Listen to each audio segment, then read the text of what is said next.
Assalamualaikum warahmatullahi wabarakatuh. Yang terhormat Bapak Abdul Hakam Solahuddin MH selaku dosen pengampu mata kuliah Hukum Tata Negara dan teman-teman semua yang saya cintai.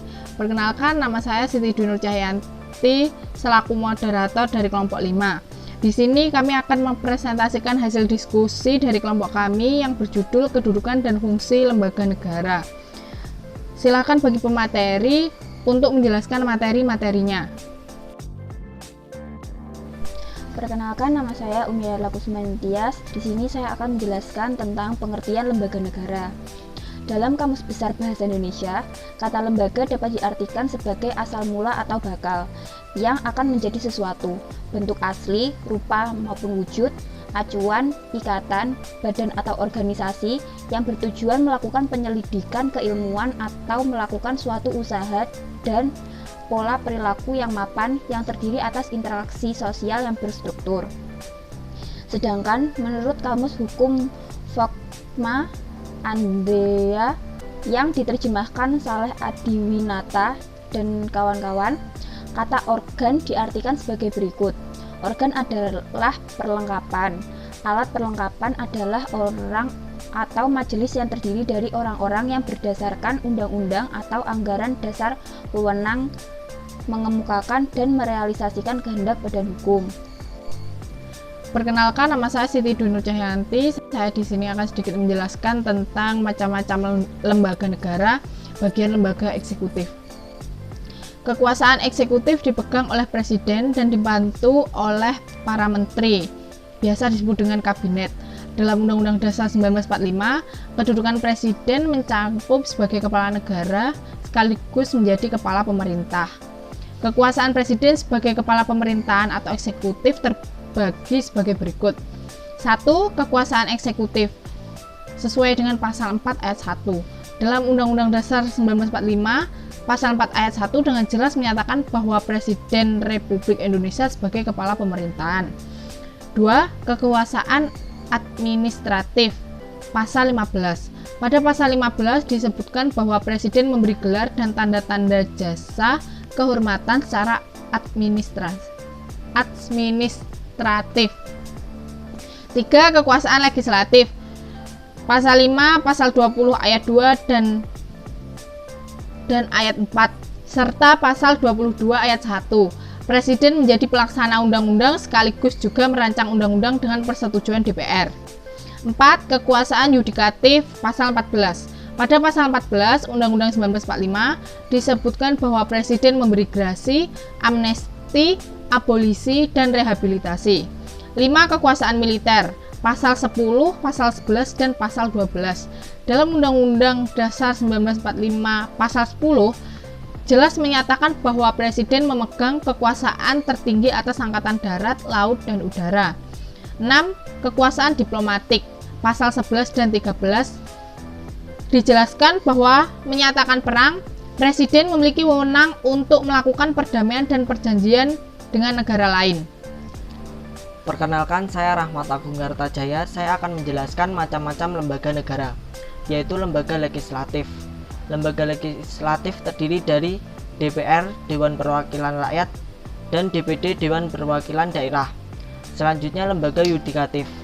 Kekuasaan yudikatif adalah kekuasaan peradilan untuk menjaga undang-undang, peraturan-peraturan, dan ketentuan hukum lainnya supaya benar-benar ditaati, yaitu dengan konsekuensi menjatuhkan sanksi terhadap setiap pelanggaran hukum atau undang-undang serta memberikan keputusan dengan adil terhadap sengketa-sengketa sipil yang diajukan ke pengadilan untuk diputuskan. Lembaga yudikatif terdiri dari 1. MA Mahkamah Agung, 2. MK Mahkamah Konstitusi, 3. KY Komisi Yudisial.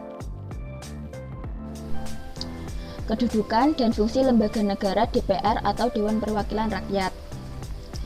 Fungsi DPR sebagai berikut. 1. Fungsi legislasi, yaitu fungsi untuk membentuk undang-undang yang dibahas dengan Presiden untuk mencapai persetujuan bersama. Rancangan undang-undang dapat berasal dari DPR, Presiden, maupun DPD.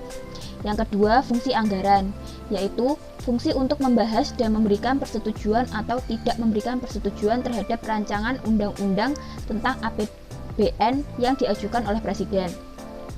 Yang ketiga, fungsi pengawasan, yaitu fungsi melakukan pengawasan terhadap pelaksanaan Undang-Undang Dasar Negara Republik Indonesia tahun 1945 dan undang-undang serta peraturan pelaksanaannya. Kedudukan DPR. Kedudukan DPR dalam struktur ketatanegaraan menurut Undang-Undang Dasar 1945 sebelum dilakukan perubahan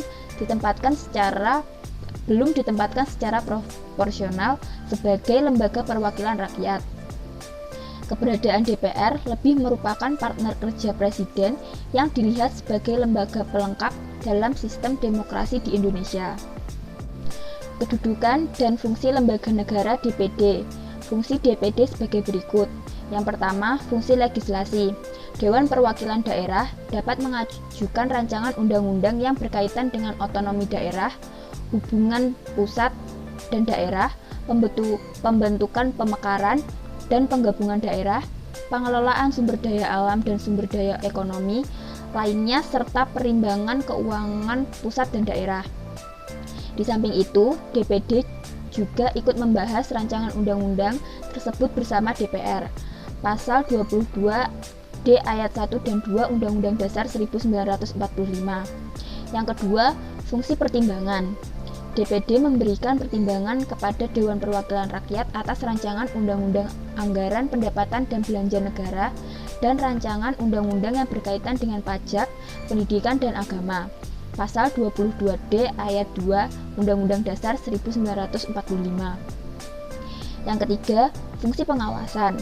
Dewan Perwakilan Daerah dapat melakukan pengawasan atas pelaksanaan undang-undang mengenai otonomi daerah, pembentukan pemekaran dan penggabungan daerah, hubungan pusat dan daerah, pengelolaan sumber daya alam dan sumber daya ekonomi lainnya, pelaksanaan anggaran pendapatan dan belanja negara, pajak, pendidikan, dan agama. Pasal 22D ayat 3 Undang-Undang Dasar 1945. Menerima hasil pemeriksaan keuangan yang dilakukan oleh Badan Pemeriksa Keuangan. Pasal 23E ayat 2 Undang-Undang Dasar 1945. Kedudukan DPD sebagai berikut. DPD dalam kedudukannya sebagai lembaga negara yang merupakan lembaga perwakilan daerah secara kelembagaan memiliki kedudukan yang sama dengan lembaga negara lainnya, seperti MPR dan DPR. Dari kedudukan tersebut, DPD tidak fungsional berkaitan dengan kedudukan dan hubungan-hubungan tersebut. Kedudukan dan fungsi lembaga negara MPR atau Majelis Permusyawaratan Rakyat. Kedudukan MPR sebagai berikut. Pada pasal 2 dan pasal 3 Undang-Undang Nomor 27 Tahun 2009 tentang MPR, DPR, DPD, dan DPRD dinyatakan bahwa susunan dan kedudukan adalah 1. MPR terdiri atas anggota DPR dan anggota DPD yang dipilih melalui pemilihan umum. 2. MPR merupakan lembaga permusyawaratan rakyat yang berkedudukan sebagai lembaga negara. Selanjutnya, kedudukan dan fungsi lembaga negara MA atau Mahkamah Agung. Fungsi Mahkamah Agung. A. Fungsi peradilan.